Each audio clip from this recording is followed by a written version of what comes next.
самий розпал непростих політичних дебатів або, можливо, такого певного затища, ми на спілку вирішили провести цей захід, публічний захід для громадянського суспільства. Місія Європейського парламенту, яку очолював шановний пан Пет Кокс, колишній президент Європейського парламенту, працювала в Україні з вересня минулого року. Наприкінці лютого цього року, на початку березня, у Брюсселі в Європейському парламенті відбулася надзвичайна подія – Український тиждень, де була презентована ця дорожня карта. І, властиво, сьогодні ми робимо все, щоб організація громадянського суспільства, українські експерти, народні депутати України були ознайомлені зі змістом цієї реформи, надали свою підтримку і допомагали нам її втілювати і контролювати за ходом її виконання. Я ще раз хочу подякувати нашим партнерам ПРООН, я хочу подякувати USAID за те, що ми маємо можливості проводити такі заходи для обговорення, для поширення, для кращого розуміння і просування цієї надзвичайно важливої інституційної реформи. Сьогодні я хочу представити вам подіум людей, котрі скажуть вам декілька важливих слів напутніх і для кращого розуміння процесу, і для того, щоб ми пізніше мали можливість після обіду, після вступної частини, після виступів Пета Кокса і Андрія Пленковича, котрі представлять найближчі плани, як ми будемо далі рухатися з точки зору наших європейських партнерів. Ми будемо мати низку панельних дискусій за участю і народних депутатів України, і представників громадянського суспільства з найбільш важливих для нас, для суспільства питань. Це парламентської етики, питань контролю за парламентом, парламентського контролю і, звичайно, безпосередньо участі громадян у законодавчому процесі співпраці з Верховною Радою України. І для вступного слова, для привітання я слово надаю Голові Верховної Ради України, пану Андрію Парубію. Вітаю усіх учасників заходу. Хочу подякувати організаторам і програмі «Рада», і також програмі ООН, яка бере участь в організації цього заходу. І хочу сказати, що реформування Верховної Ради України для мене буде одним з ключових завдань на тій посаді, яку я маю честь відвчора займати. Я глибоко переконаний, що без збільшення інституційної спроможності Верховної Ради України буде важко і отримати суспільну довіру, буде і дуже важко зробити наш орган більш ефективним.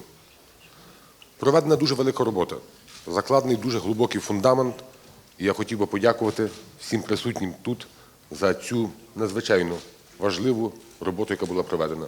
Фактично, моє завдання буде продовжувати і ті реформи, які були розпочаті, і я можу гарантувати, що ми будемо діяти швидко і ефективно, наскільки це є можливо, щоб одночасно діяти системно і одночасно не зволікати ні на будь-якому етапі. У нас з'являються нові можливості. Той факт, що прем'єр-міністром України є колишній голова Верховної Ради Володимир Гройсман, робить нашу співпрацю і наше порозуміння з урядом дуже і дуже щільною і плідною. Він розуміє проблематику реформування Верховної Ради. І один з важливих напрямків, який є в нас, це напрямок налагодження співпраці між Верховною Радою України і Кабінетом міністрів, в тому числі, для того, щоб законопроекти, які ми готуємо, щоб вони були вищої якості, щоб вони мали спільну позицію і Кабінету міністрів, і Верховної Ради України. Але також дуже важливим аспектом, на моє глибоке переконання, це буде співпраця з експертним середовищем, співпраця з громадянським суспільством. І маю досвід в тій ділянці роботи. І зроблю усе можливе, щоб ми вийшли на формат більш щільної співпраці з експертним і з громадським середовищем. Бо без громадянського суспільства дуже важко проводити реформи. А реформи, вони не є політичними.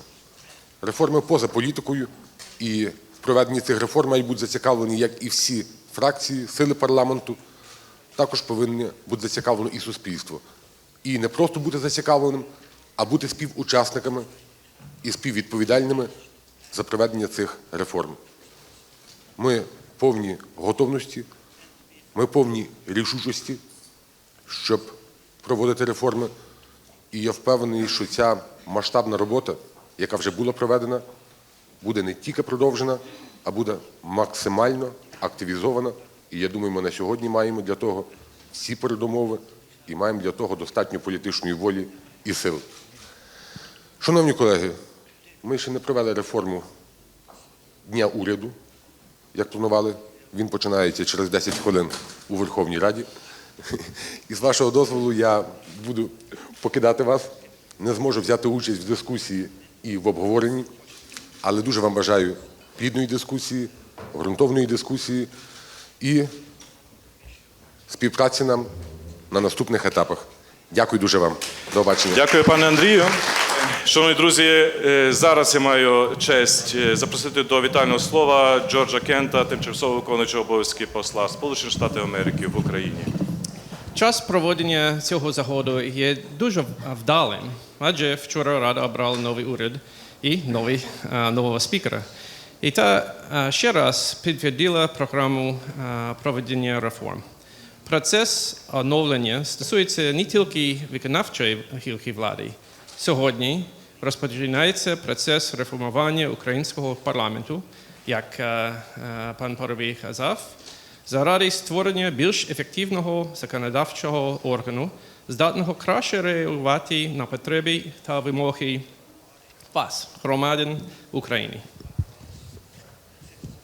Як зауважив колишній голова Верховної Ради Гройсман минулого місяця під час презентації дорожньої карти реформ Європейського парламенту у Верховній Раді, документ, який зараз обговорюється українськими парламентарями та представниками громадського суспільства, має підвищити якість всіх процесів в законодавчому органі, включаючи електронне управління та реформи державної служби, а також процеси політичних переговорів та прийняття стратегічних рішень. Ми, уряд Сполучених Штатів, повністю підтримуємо рекомендації, представлені у звіті місії оцінки потреб Європейського парламенту. Звіт представляє амбіційну дорожню карту реформ та перетворення українського парламенту в більш відповідальний та ефективний законодавчий орган. Звіт містить конкретні пропозиції щодо підвищення якості законодавчого процесу Верховної Ради, його ефективності та прозорості, більш широкого залучення громадськості в процесі прийняття законодавчих рішень, що є справжньою ознакою демократичних інституцій. Верховна Рада має потенціал для перетворення на рушійну силу позитивних змін в українському суспільстві. Вона вже продемонструвала, що може грати таку роль у 2014 році, прийнявши багато прогресивних законів після Революції Гідності.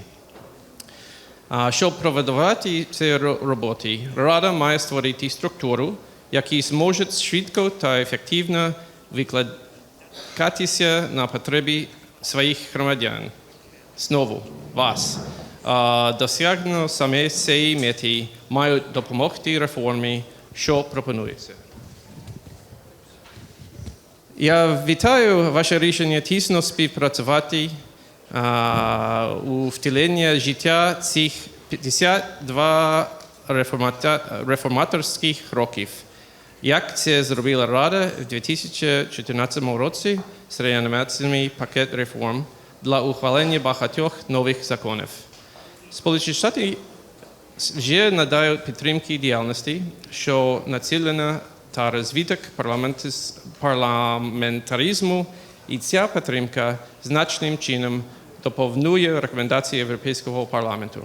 Ми будемо продовжувати прилаштувати програму Агентства з міжнародного розвитку РАДА до цих рекомендацій. Інші програми американської допомоги Раді включаються візити народних депутатів, їхніх помічників та співробітників секретаріату до Сполучених Штатів Америки, а також програму парламентського стажування, яка розпочалася в 1995 році та з 2000 втілюється через українську нерадіову організацію Ліга інтернів.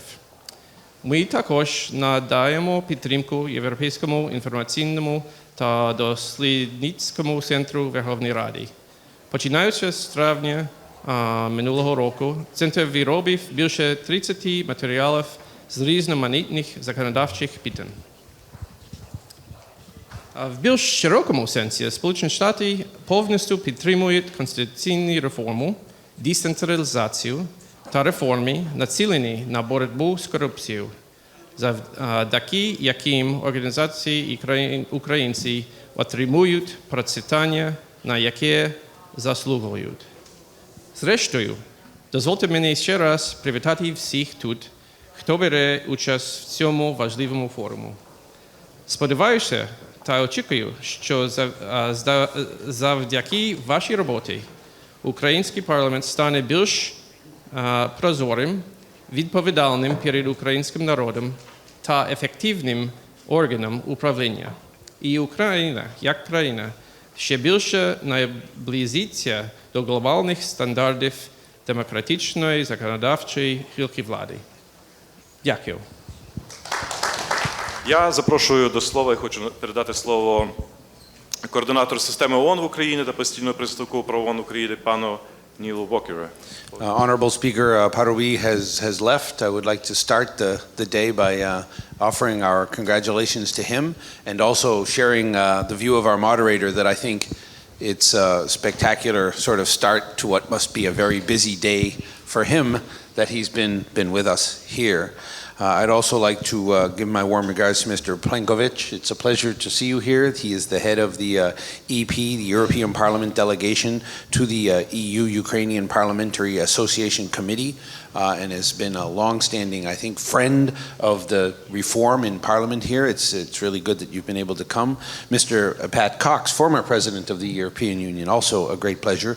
Other colleagues on the stage, Mr. Kent and from ODIHR and others, it's a pleasure. Dear ambassadors, for me, I'm delighted to speak on behalf of UNDP at this important event that brings together the Verkhovna Rada, the European Parliament, the international community, and civil society in a common initiative to strengthen the Verkhovna Rada and its relationship with Ukrainian citizens and civil society. The conference is an important step in the implementation of the joint Verkhovna Rada European Parliament Needs Assessment Mission that was led by President Pat Cox. I would like to say here that Mr. Pat Cox is a true and tireless friend of Ukraine, and we are really honored that you've been able to come. Thank you for that. Yeah? I think this is agreed. So the European Parliament's commitment to support the construction of an effective, accountable, responsible parliament is very real. I think this support is critical for Ukraine, and I am confident that the European Parliament's commitment is deeply appreciated by everybody that's here today. And I think, in fact, Mr. Plenković, your participation is, in fact, a real testament to exactly that commitment. And you have spared no effort in supporting the Verkhovna Rada and facilitating the needs assessment mission as well as its implementation. Today's event, both in terms of its agenda and in terms of the substance, serve to underline the crucial synergy between Parliament and civil society. Without that interaction operating effectively as a partnership, we cannot expect to deepen democracy or to transform Ukraine.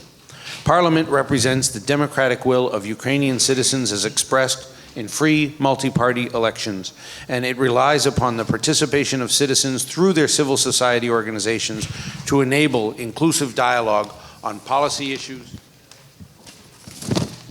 on expert support to implement the legislative reform agenda, and to ensure that the government is accountable to the people of Ukraine. From my own position as the representative of UNDP, I would like to reaffirm our own long-standing commitment to support the Verkhovna Rada. One of our key priorities has been to work with members of Parliament as well as with civil society to develop the Open Parliament Initiative, We are proud this initiative has been adopted by the Верховна Рада, and we believe that you will be pleased to hear more about it during the course of the day. It's also critical that the newly appointed speaker has initiated his first day in office by reaffirming his commitment to that, that initiative, and we think this is a fantastic step. So UNDP has also worked very closely throughout the needs assessment mission to support President Cox, and we have provided senior technical expertise to move the whole process forward.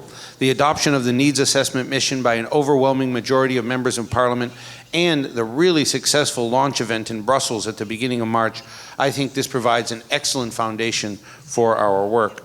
Together with our partners at the EU delegation, we are working on the joint project to support the implementation of the needs assessment mission recommendations.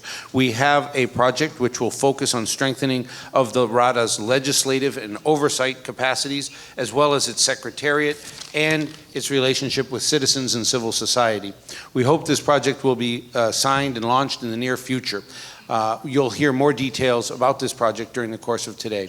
So in conclusion, let me just say that we look forward to working with all of the partners represented here today to ensure that the Верховна Рада becomes a more effective, a more accountable, a more responsive, and even a more European parliament. Thank you very much. Я дуже хотів запросити до слова Марціна Валєцького, керівнику відділу демократизації ОБСЄ ОБДІР. What I would like to do is really take maximum 5 minutes to highlight some of the key areas, issues where we believe we as a ODIHR, we can support the ongoing reform processes and issues which might sometimes escape our attention. And I would like to be a bit more provocative in my opening remarks. First of all, I would like to thank President Cox and his team for preparing this excellent report and a very important roadmap. Personally, as someone who has been working with Верховна Рада for more than 16 years, it was really worth waiting the 16 years to see this report. I mean, it's an excellent report, and frankly speaking, as someone who works with a number of parliaments throughout the OSCE region, I would say that this report is more than needed in more countries than just Ukraine. This is a report which we should certainly see in a number of OSCE participating states, not only keeping in mind the fact that over the last decade, we've seen enormous decline in trust in national parliaments, from more than 50% of citizens trusting parliaments in 2006 to less than 30% of citizens trusting parliaments in 2016. What is more worrying is that consistently for the last 2 decades, the research done by Transparency International is also showing that parliaments throughout the OSCE region are perceived as second most corrupt democratic institutions. So I think reports like this one are extremely important and very timely to actually improve not just the way parliaments are operating, but also perception in parliaments and trust which parliaments should win again. So I would argue, and this is something which I would like to remind you. I mean, you have a unique opportunity by actually focusing on this important report and implementing recommendations to actually be a leading example for other countries in this region and other OSCE participating states. So this is a chance for Ukraine to claim again leadership when it comes to key political reforms.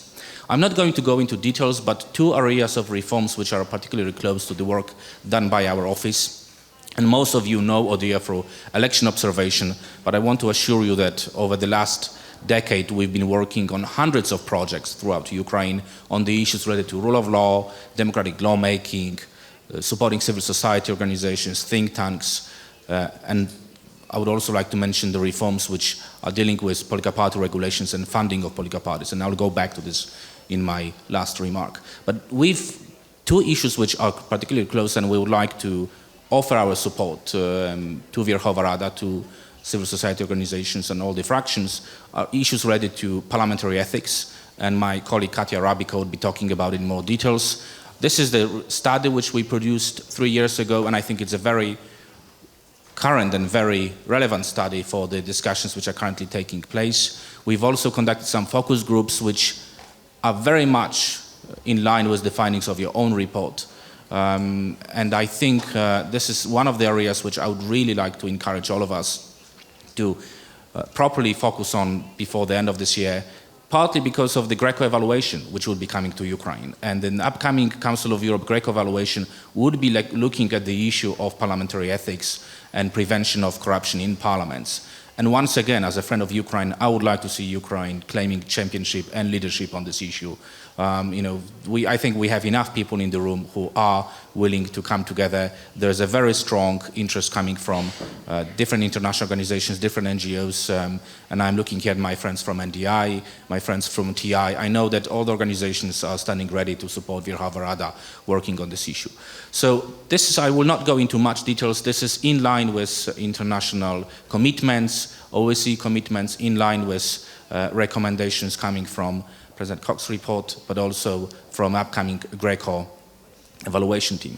The second important issue is democratic lawmaking, the issue of public consultations, the issue of transparency of a lawmaking process. This is something our office has enormous expertise and will be more than happy to support Verkhovna Rada in any reforms dealing with procedures when it comes to reglement, rules and procedures, the whole process of lawmaking. And we stand ready to send our expertise, our experts get involved in preparing legal opinions on certain aspects of lawmaking. But the third issue, and I will stop on this one, is the issue that all the issues which we are going to discuss today, the issue of effective, accountable, and responsible, but also transparent parliament, should be put into a wider perspective. And why I'm saying that? We should not forget that the gatekeepers of democracy are political parties. And the composition of parliament is very much linked to how political parties are operating in Ukraine. The candidate selection process, the issue of gender equality, the issue of funding of political parties. The report and our own focus groups and our own research, they show that all those expectations people have towards parliaments are very much the expectations we should have towards political parties, the way they select their candidates, the way they are financed. What we are getting in parliament, sorry for putting it bluntly, is a byproduct of what is happening inside political parties. And if we don't keep this in mind, if we don't come together to really reform the way politics is financed in Ukraine, candidates are selected, many of the discussions which we will have today will not result in concrete reforms. Because reforms which are happening to parliament, first of all, should start within political parties. So I really hope that our next meeting is going to be on effective, accountable, and responsible political parties, because without them, we will not be able to tackle all those key reforms in the parliament. I'm not going to go into the issues of democratic elections and the whole issue of how candidates are then elected, but believe me, we should not forget about this wider perspective.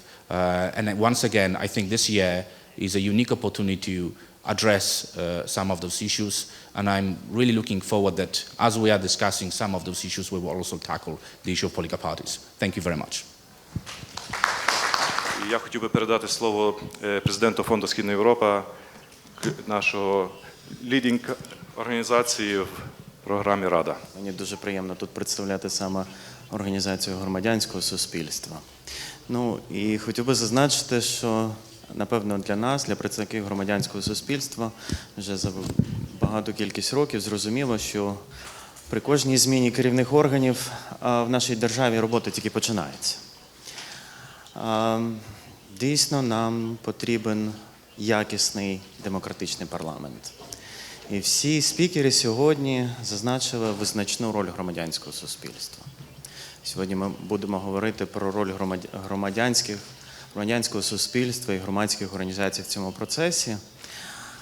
І я би хотів, по-перше, подякувати пану Пету Коксу і оціночній місії за активне залучення і співпрацю саме з громадськими організаціями, аналітичними центрами в рамках підготовки плану і в рамках роботи місії. Дуже вам дякую за це.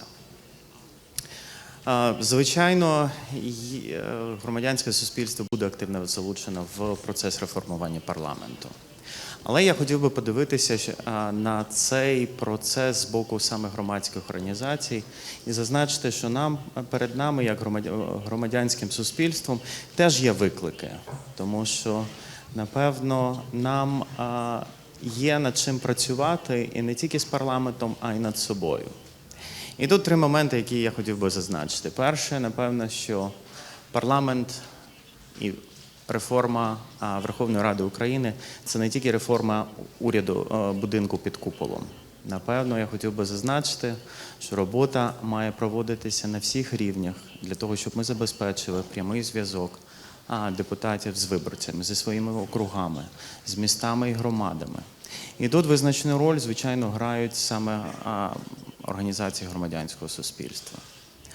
Напевно, реформа парламента – це не тільки робота нас, представників громадянського суспільства, тут, саме під куполом, в комітетах, а давайте подивимося на це ширше, на те, як ми доносимо ті зміни, які відбуваються в парламенті саме до громад. Чи, можливо, ми б покращили свою роботу саме в цьому напрямі? Як ми задіємо громадські організації регіонального та місцевого рівня? Напевно, ці всі питання ми маємо відповісти протягом сьогоднішньої дискусії для того, щоб зробити комунікацію з парламентом, не тільки доносячи проблеми з місцевого рівня на національний рівень, до рівня парламенту, а й навпаки, забезпечуючи прямий діалог між виборцями та депутатами. Другий момент, який я хотів би зазначити, це інновації. Світ дуже швидко змінюється. Буквально ми на очах бачимо зміни, які відбуваються в парламенті. Впроваджена система петицій. Є доступні відкриті дані, які далі громадські організації можуть обробляти і викладати в вигляді аналітичних звітів. На сьогоднішній день ми відкриваємо роботу парламенту і транслюємо роботу комітетів. Інформація про роботу парламентських комітетів вже наявна. Ми працюємо над новими інструментами електронної демократії. Але чи готові інститути громадянського суспільства активно використовувати ці нові форми роботи для того, щоб доносити їх до громадян України? Це теж таке, знаєте, риторичне запитання, яке я хотів би задати саме нам, представникам громадянського суспільства, громадських організацій. Давайте подумаємо спільно над цим. Я знаю, що в плані реформування парламенту робиться наголос на впровадженні елементів електронного врядування, електронної демократії. Давайте ж долучимося до цього. Ну і третій момент, який я хотів би відзначити, це системність в політичних змінах. Знаєте, в англійській мові є велика різниця між тим словом, який в нас перекладається як політика. Є policy і є politics. На жаль, в українській мові ми маємо одне слово, яке, напевно, і характеризує весь процес. Але ми дуже хотіли би бачити підхід до реформування країни і парламенту, який би носив системний характер. Ми хотіли б, напевно, перейти від кількісних змін, коли ми вбачаємо реформи як зміна законів, до реформи як зміна політики на рівні policies, коли ми визначаємо всі разом напрям руху, а потім вже напрацьовуємо кількість законів, які регламентують. Ну і, звичайно, хотів би зазначити, що, напевно, кількість законів – це також зміни, правильні закони – це також недостатньо для того, щоб змінити, реформувати країну. Ми маємо активно працювати над тим, щоб саме забезпечити ці зміни. Ну і, звичайно, громадянське суспільство має відігравати тут саму активну роль. Я хотів би зазначити, що велика кількість організацій вже працювали і мають чим пишатися в планах зміни і роботи з парламентом. Така ініціатива, як «Відкритий парламент», яка щойно започаткована, коли долучилися провідні громадські організації. Робота програми USAID РАДА, яка забезпечила, так скажемо, фундамент для цих змін, ми вже досягли багато. Але багато роботи ще попереду, і ми дуже сподіваємося на плідну співпрацю з Європейським парламентом, з такими організаціями, як ОБСЄ, Організація Об'єднаних Націй, для того, щоб отримати з вашого боку підтримку, можливо, не стільки фінансово, скільки ідейну і скільки підтримку в знаннях та тих практиках, які на сьогоднішній день є в європейських парламентах, в парламентах інших країн. І я думаю, що за умови такої співпраці нам все вдасться. Дуже дякую.